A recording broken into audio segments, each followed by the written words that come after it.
So many of you are balancing your PhD with a full-time job, way more of you than I ever realised, and hats off to you people, I salute you. And some of you are balancing other things as well. So looking after children, looking after relatives, managing your own chronic illness, volunteering, etc., etc. It just goes on and on.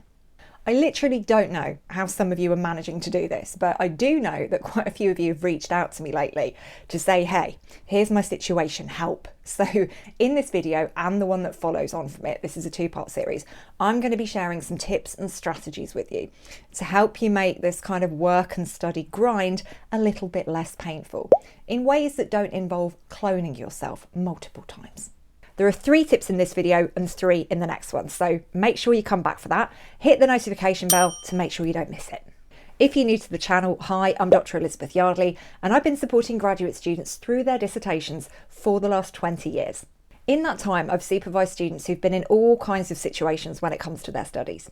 Some working full-time, some working part-time, some who have a big chunky bursary or financial support from family, some who work through the summer break and save up enough cash to see them through the next academic year.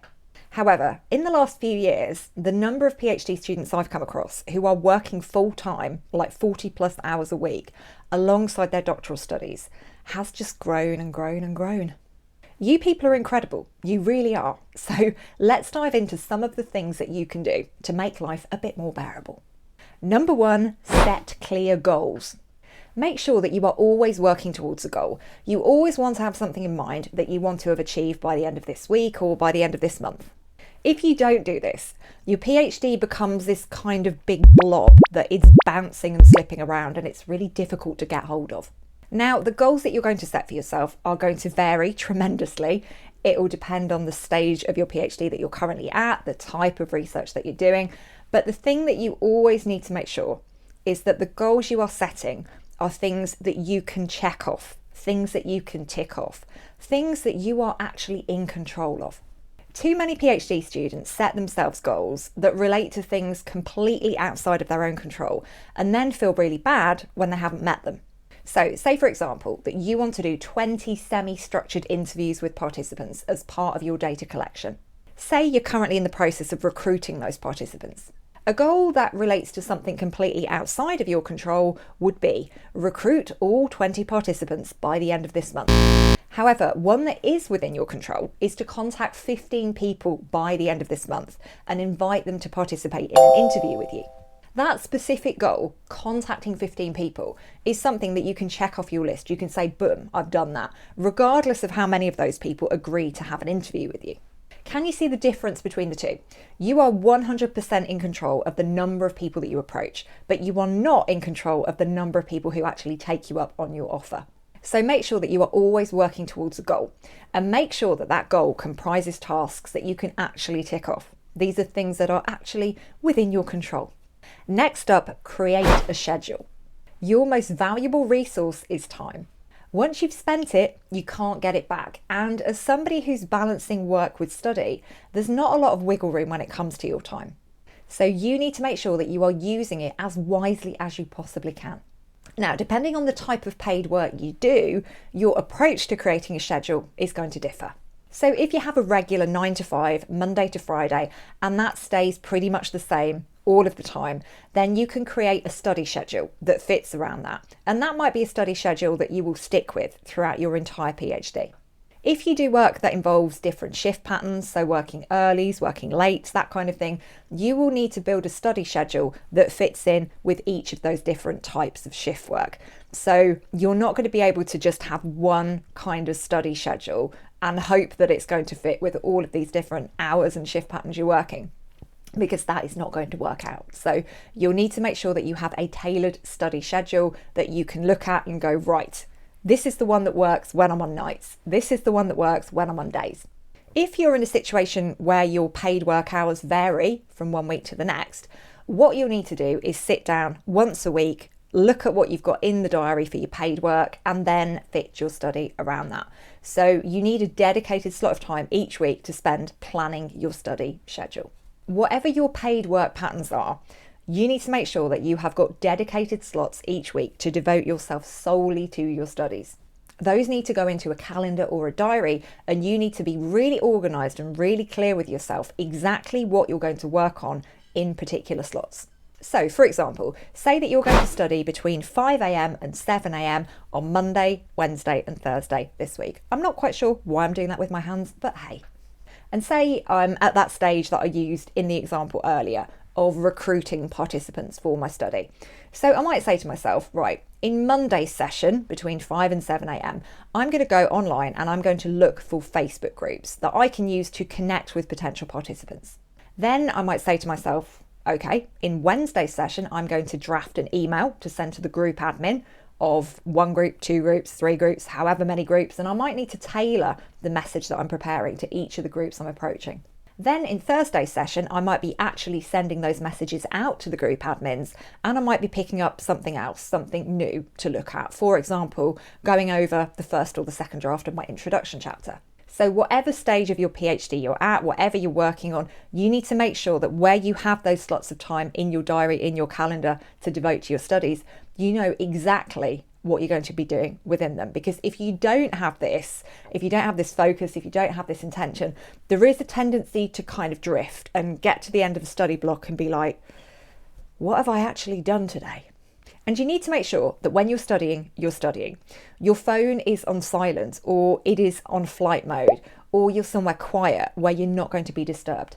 That might involve getting some noise cancelling headphones if you have to work at your family dining table or in a busy area of your home.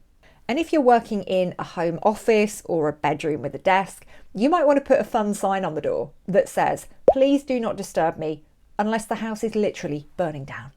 So study schedules are really important. They are your protected time. They are your dedicated PhD time.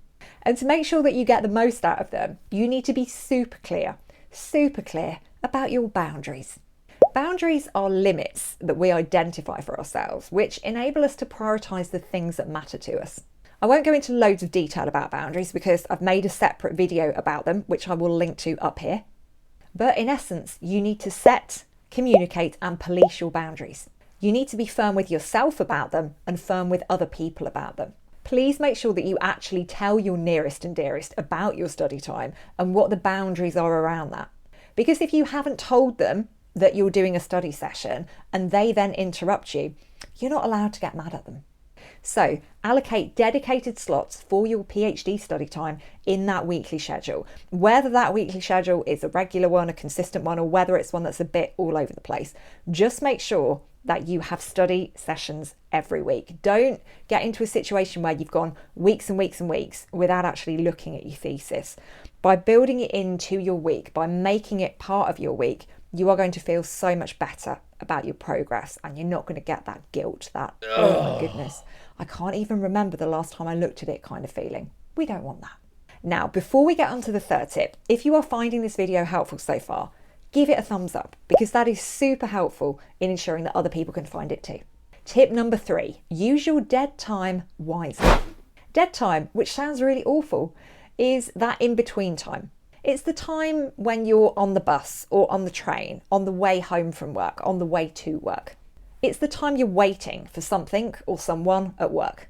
If you've got a security job or you're working on a reception desk and it's a bit of a quiet time of the day, there's not a lot going on, but you're still kind of required to be physically present at your job, even though you're not really doing anything, that is dead time. That is dead time that you can really use to your advantage.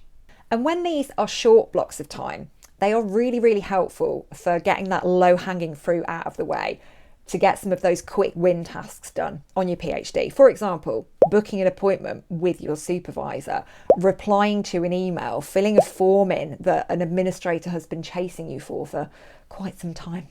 It can be really helpful to keep a running list of these quick win, low-hanging fruit type tasks that you need to do on your PhD journey. So you can pick them up when you've got a bit of spare time, when you've got a bit of dead time at work, and just work your way through them. Maybe just get one of them done, just get 2 of them done. This is such a useful thing to do, because if you were using the dead time for the easy wins, that means that it's not eating into your actual allocated study slots, those several hour blocks that you're putting aside each week. It makes sure that in those slots, you are doing like the full-on difficult stuff, the hard stuff that requires a lot of concentration. So use your dead time to get the quick wins out of the way.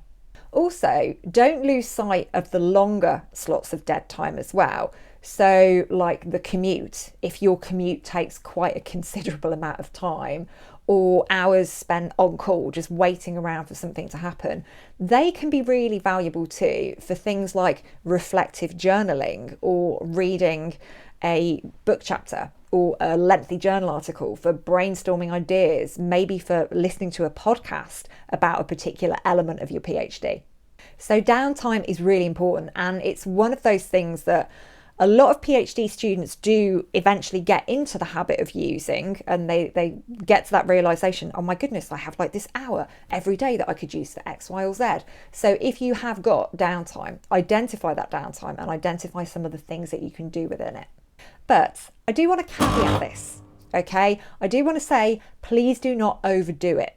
It's one thing to be efficient with your time, and it's something else altogether to pack out every spare minute with PhD tasks. If you do the latter, it's quite likely that you will eventually burn out. Sometimes in the dead time, for example on the commute, you will just want to stare blankly out of the window, and that is perfectly fine. You should stare blankly out of the window if you feel so inclined to do that. Doing nothing, resting, chilling, staring out of windows, that is actually productive. Rest is productive. It can be so helpful to you to just turn your brain off every once in a while and just kind of sit there and stare and think about nothing in particular.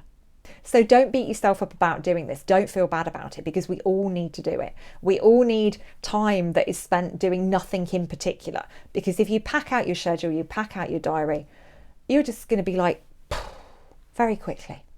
And there you have it, 3 strategies to try to help you maintain some semblance of sanity whilst balancing work and your PhD.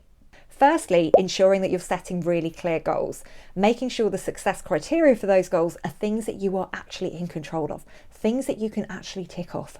Secondly, establishing a study schedule that fits around your working patterns, and making sure that you stick to that study schedule by being really firm with yourself and with others about your boundaries. And thirdly, using your dead time wisely, noticing where you've got those gaps in your schedule, when you've got those little or those lengthy periods of time when you could be doing some PhD related work.